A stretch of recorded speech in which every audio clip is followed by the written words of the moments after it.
When I was 12 years old, I had a breakdown. And out of that breakdown came some things that are critical for my life. For instance, I have had excessive energy since that breakdown. True. Thank you, Jan. Filling in for me. That's called filling in, filling in. I have had also empathy. I can feel others as I am with you, or even not even with you, but I can feel humanity, your humanity, as you live. And the third thing, of course, is what I call self-definition. I define me. I define me. That's critical, to be definite and to be decisive. And this just sets it off, Jan, as far as I'm concerned, you know, that those three factors, those three forces enter into my life constantly, and I have to act certain ways to do it. Maybe, huh? Well, I think your nervous breakdown did create many ways in which we've been able to connect with a community that is a very wounded community. And I think that you, through your experience, have demonstrated how we are more connected by our wounds in ways that we don't understand, or maybe don't even realize, than, and through our suffering, than even in those moments of joy. I think, you know, I sort of look at Glide like a farm. I'm conscious that we're among a lot of environmentalists and people who are concerned about the planet, and as we are also, but Glide is, you know, does grow, and I would say we grow products from death, from the dust. So like from the ashes of crack cocaine, and people come to us and they say we're dying or we're dead. Our communities are dead because our communities, particularly those in the African American communities, have been glutted with crack cocaine, that we are a dying generation. And out of the dust of the crack cocaine, we grow new lives. And that's just one metaphor. I think people aren't aware about, well, I'm sure you all are, but a lot of people are not aware that poverty is such a complex issue. It is very, very complex. You cannot approach it in one manner. You cannot just feed people. You cannot just provide them with temporary shelter. You have to take care of every single aspect of their lives, which means mental health, behavioral health, addictions, HIV, and worst of all, shame. Yeah. And I would say that shame is what kills all of us, because we're not feeling worthy, we don't feel worthy of self-care. And Cecil has taken these lives and made them believe in themselves, and I can say that for myself, that when I first came to Glide almost 50 years ago, I was broken. I was a person who was in complete denial, and I would never, ever speak. I mean, I was very, very shy. And he's really sorry that he's helped me find my voice. That's true. But that's right. I wish I had not been in participation of her getting a voice, because now I don't get to say very much of anything. Her voice is powerful and it's strong. Her voice is for women, children. Her voice first is for those who are under humanity, those who are trying to find themselves. This is that voice. This is that voice. thank you, Cecil. Well, I'll just tell you just briefly that, you know, even though I was a college graduate, I was on the road to a professional, career of being a professional student, I suppose. And I was in graduate school, and I came to Glide, and you couldn't catch me near a church. You couldn't catch me dead near a church, except maybe that's the only time I would be in church. But So it's so ironic that I met this guy whose ego was, they had widened the doors for. And I had an afro then. I've lost my afro now. Well, you also have recreated yourself in pretty wonderful ways. Without an afro. Well, I would say your afro is pretty stunning. Yeah. I actually, part of me fell in love with the afro. But anyway, but when I first came, I really was, because I was so filled with shame and humiliation, being an incest survivor of 11 years of childhood abuse and being a battered woman. And I felt really, really invisible and without any self-esteem, never believed by my family, and really, really felt humiliated by a population of people who continue to reinforce the worthlessness of women, particularly, and women of color specifically. So when I came to Glide and Cecil said, "I love you unconditionally," it was quite a beginning of transformation for me. And he's been transforming a lot of lives like that.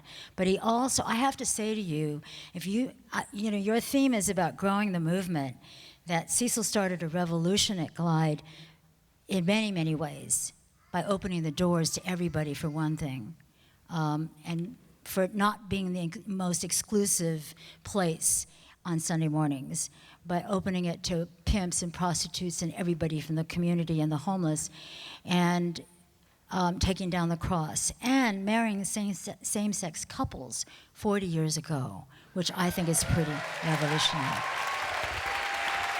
Thank you. Thank you. My God. You all really got things together here, I'm telling you. All of these factors enter into the human condition. Because you see, all of us want to do things that matter. We want to do things that make things happen for us and for others. And that's what I think we're about here, making things happen. What really matters is you and I matter. And what we matter about is moving toward nihilism, of course. Being in nothingness to something that really is critical, and something that is loving and caring and doing. And so unconditional love and unconditional acceptance are critical in what we do. Therefore, it moves us beyond just accepting and being with people on a mediocre level. Mediocrity bothers me, really bothers me. I want people to be radical. I want you to stand it. All right. Whoever you are, you just did something very critical. You know that? Radical voice. That's a voice, huh? It matters for us to begin to understand that wherever there are less people who are having to live less than what they should, that we should take that on. And I'm sure that's what you do.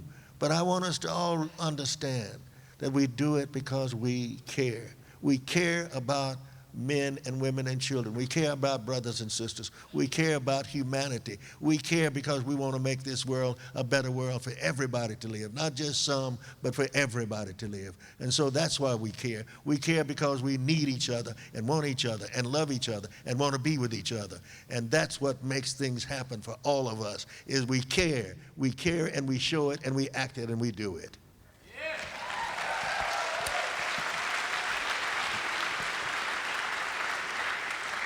I think when Cecil talks about nihilism, that we experience nihilism that is embedded in particularly the African American culture, and also, I would even say, in the feminine culture. And I speak for myself in that nihilism means that you grow into a feeling of hopelessness, that there is no hope, there's no meaning, and there is no way out, and there are no choices. And we work with people who feel that they do not have choices, and particularly women who come from generational poverty, who come from generational abuse, who come from generational lack of self-esteem, who believe only in love when they birth a baby. And love is defined by their need, by the child's need for them. But they continue or perpetuate a cycle.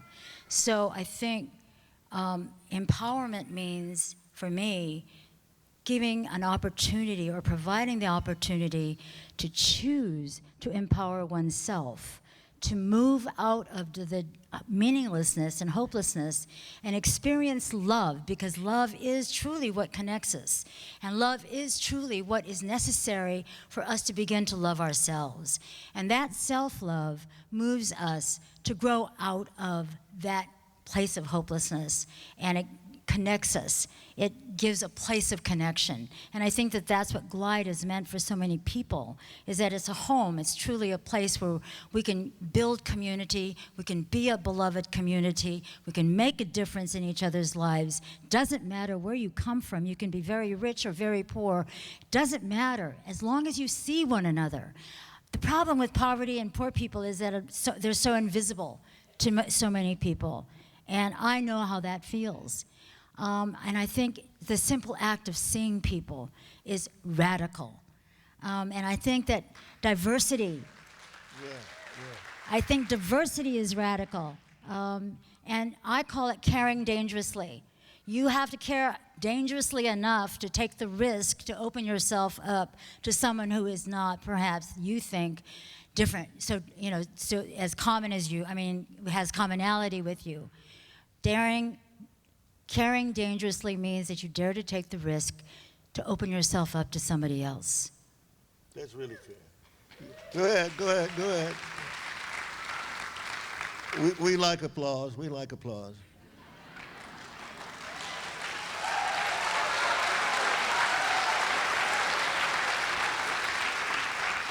We have every Sunday what we call a celebration of life. And Jen and I have a band, a-piece band, and about an 80-voice gospel choir. And we get down.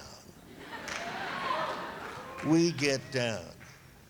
It is a celebration of life because the music is critical to helping people begin motion and movement, to help people begin to understand that it's all right to express your love in freedom, that it's all right to let yourself go.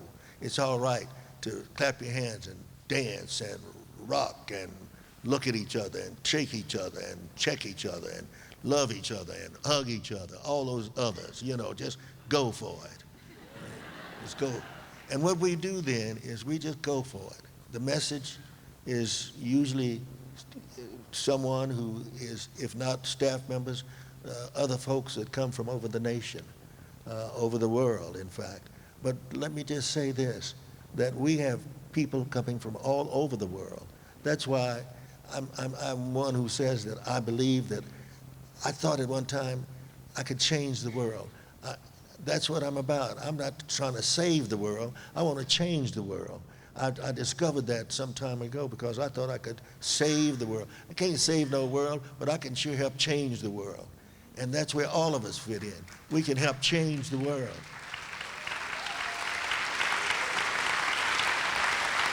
And I just want to say that in changing the world, what we began to do is people come, for instance, last Sunday, we had 150 people from Germany at Glide. Last Sunday, we had 95 coming from France.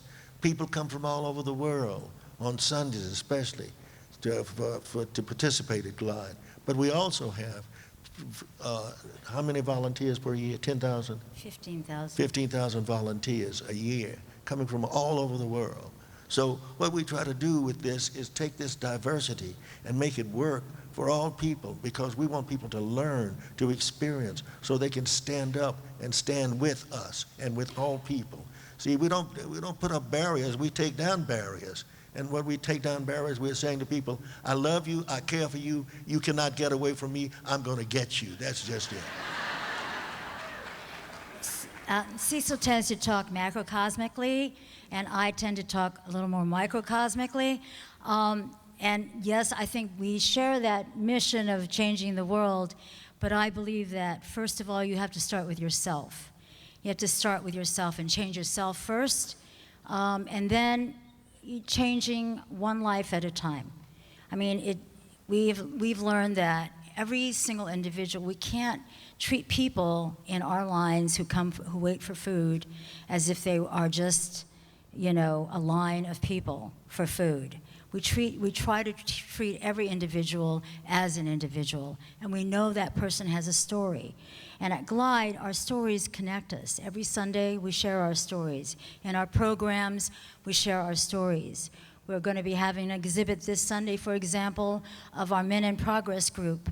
These are men who are ex-felons, and by the way, we hire about a third of our staff are from our programs, are from the streets, and many of them are ex-felons. They can't get jobs elsewhere, but this is a recovery program for men who've committed acts of violence. And we've engaged them in an art exhibit, and they're telling their stories. And it's pretty amazing. I mean, we're talking about guys who are out for murder one, who are now talking about, I love myself and I can love my family now. I mean, we're talking radical change. And they work hand in hand with our Women's Center, which works with battered and addicted women. So, I mean, I think that, and I have to look at myself every day in light of these programs, and I have to look at how I must change myself every day in light of these programs. Janice. So, yes, shut up, Janice. No, I want you, no, we got just about 2.5 minutes. Can you read a poem for us before we go?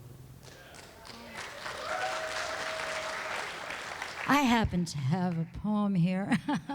Happen to have one, yeah. Well, as I said, I am a woman in recovery, and we believe at Glide that recovery is not just about chemical addictions. Recovery is about many aspects of our lives, and we believe that people all need to face, everybody needs to face their issues of recovery. But I am recovering from a past of violence and abuse, and I will tell you that my greatest messengers are the people that we serve. So this was written for them. It's called Iron Butterfly. Silk iron, iron silk, flesh feather, light open window, flight. I am all of these, silk wings, iron butterfly. I recover myself from the wasteland of invisible, from dark closets of clanging fists and unbuckled belt straps. Shame locked me, a child in prisons of silence. Language was incest's enemy. Shh. I grew up hungry, seeking men with hands of metal, a familiar violence and pain that fitted well.